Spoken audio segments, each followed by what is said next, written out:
Hey guys, Bart the Nature Guy here. Beautiful day. It's a little chilly right now, but we are kind of wrapping up towards the end of the school year, and we've kind of gone through in regards to the survival stuff that we've been talking about in classes.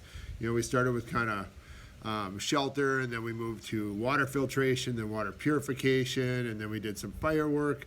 To make sure you can get that water boiled and purified. And now, that's kind of the water piece. We also need some food pieces. So a couple different things.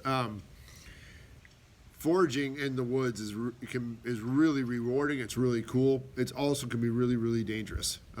If you pick up the wrong thing and ingest it, you could really make yourself sick or even die. So it almost takes like a mentorship or apprentice relationship with a foraging expert.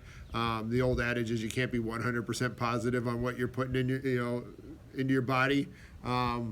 If you choose to take something out of the woods, you actually have to be 200% positive, which means you almost need another person to get up to 200%. If you're 100% and they're 100%, you got your 200%. So it's really tricky to teach, and so I avoid it a little bit with you all. There's some things you can teach around certain ways to find water and stuff, but when we're not hands-on and this is more video focused, it gets a little difficult. And the other thing that I hear when people talk about like being lost in the woods or something, they're like, I'm going to chase down a deer, and I'm going to eat meat.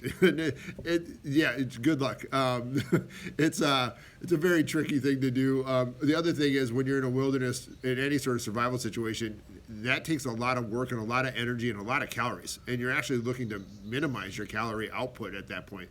So trying to find animals on four legs, or birds or anything like that takes a lot of work and a lot of energy.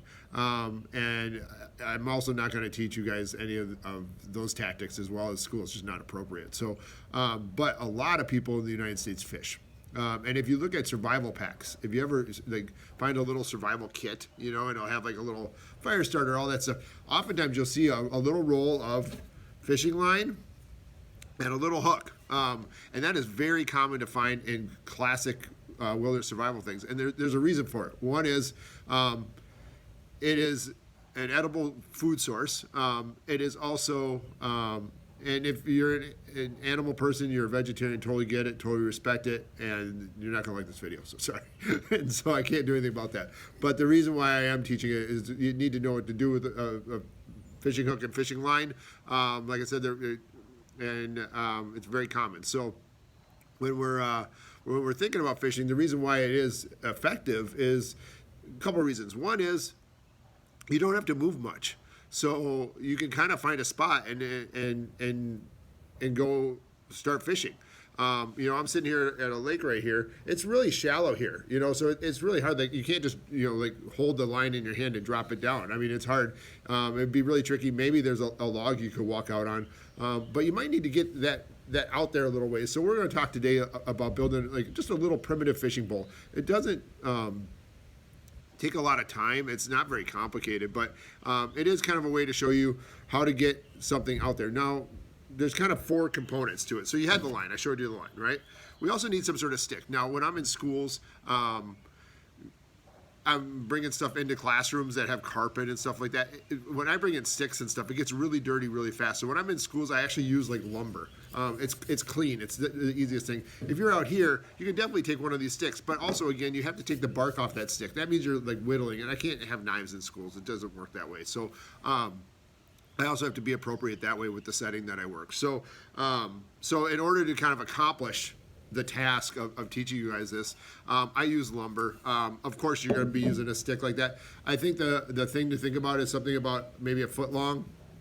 And really what you're going to be doing is using the stick and winding the string around it. So this is actually your reel. So if you're used to a fishing reel, you need something to kind of wind the line around it. This is going to be it. This is what you're going to use. And there's two other components. So you have the line, you have kind of the stick that you're going to use. You're going to have a hook. Now, a primitive fish hook is a little bit different than your standard fish hook, which is like a little J. It's got a little hook in it. There's a little eye at the top. You tie the line to it. A primitive fish hook is a little bit different in concept even. The concept is you're going to tie the line, instead of having it on the end and having a little J-hook here, you actually tie the line directly in the center and in the middle. And what happens is when you put the bait, and you'll have to find some bait, the bait could be an attractant. It could be a piece of fabric or cloth. Like this is what you guys see me wear this probably in classes. I wear this around my face. I might have to take a little bit of color like this and cut a little piece off and maybe tie it around this stick to kind of attract a fish. Or you can look, like roll over a log, look for grub, worm kind of stuff. When you put that on, you're going to slide that on all the way up like this and over that bait, so it's completely surrounded by whatever it is that you put on. And what happens is as the fish takes that bait down, so I'm going to use this, well, I don't know how to do this the right way. Basically, it's going to tee out. So the fish is going to take this in this way, and then when you pull, because you're tying it in the center, when you tug that, it's going to turn sideways, and it's going to wedge itself in the mouth of the fish this way. So it's going to go in here, and then when you pull right here, it's going to flatten out. And usually, in certain cultures, you might see them actually use bone for something a little bit stronger than what this is. This is, for classes, I use a toothpick. But it can be a little stick, and you're just basically trying to get that in there, so you're not looking for big fish. Those big fish are in the middle of the lake. It's very rare to find relatively large fish close to shore. So if you told me, Bart, you need to go catch a fish in 10 minutes, I'm not looking for a walleye or a northern or some of those big, or a bass even. I'm looking for sunfish and perch and little things that are around the shore. So we're looking for little tiny things, not big bait. Usually that type of bait is easier to find too. And so you're looking to get this little stick wedged in that mouth and kind of pull that fish up and out of the water, hopefully getting it to shore. So the other thing is, if you needed to, you could put a big long stick, kind of rest it way out into the lake. So if you found it like a downed tree, that pole can go 20 feet over the water, and you can have that line going down, and you actually can be fishing for food when you don't have to do the fishing really. It can just sit there like even overnight kind of thing. So the other thing with fishing that's kind of nice is you can kind of set it and leave it, and hopefully kind of see if that fish will take that bait and swallow that bait, and they'll be stuck there. So so this is kind of a real quick lesson on the primitive fishing pole. Again, I think the easiest way to do this is to slide the bobber on first. So I'm using this as a bobber. Now, if you're out there, you're just going to use a piece of stick. A couple of different reasons for that, and I'll teach as I kind of tie this up and talk at the same time. We'll see how this works, everybody. So now I'm going to slide this through. Now, if you were out in the woods, you would just tie this around this. You don't need to put a hole through the middle like I have. Because this is smooth, it's hard to hold on to. So when I do the casting part in classes, it's kind of hard to have that string hold on. But if you're out there, a piece of stick is going to have little knobs and stuff. It's going to hold that bait. So you're just tying this around. Now you're going to want to leave about a foot of distance. Now there's a lot of ways you can tie this. I usually bring it through a couple different times. So I make kind of that same knot that you start to tie your shoe. I do it 2 or 3 times, slide it down, and tied. So it's that simple. I do it twice, and that tends to hold it pretty well. So I want to make sure I hold this up in front of you so you can see it.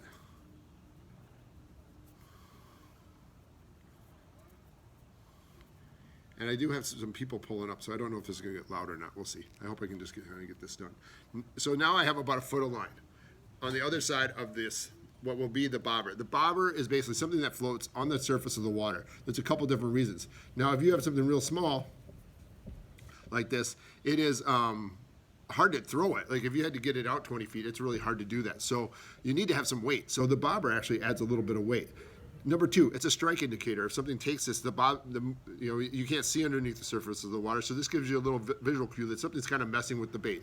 Number 3, it actually holds it up off the bottom of the ground. If you just threw this out there, it would just sit there and slowly sink to the bottom, and the fish probably won't see it that much. So this is actually a way to keep that lure in a way, or that bait in a spot where the fish can actually see it, take it, and you can observe that. So in this situation here, I have the fishing line. Now it's hard to get this little stick tied to this string, so that's a tough thing to do.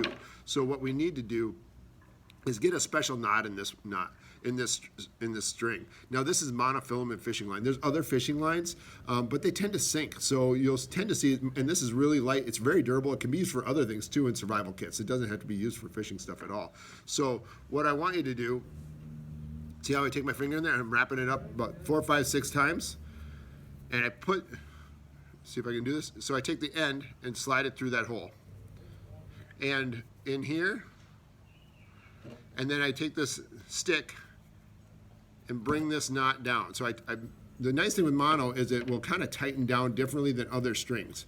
So I do want you to be aware that it will, once you cinch it, if you like get a knot or a tangle in this line, it is very hard to come back from it. So once you kind of cinch this stuff down, which is why it's used for fishing, and a knot will hold forever. It doesn't undo like your shoelaces do, and because it's kind of plasticky. So there's the knot right there. There's a lot of different knots to use, but this is a good one. And I'm going to tighten this down around my finger. It's a slip knot, so it'll slide down. And now I'm just going to put that around the little stick. That'll be the primitive fish hook. So now I have a bobber, about 1 foot of line. I have the primitive fish hook or the stick here that's going to take the bait.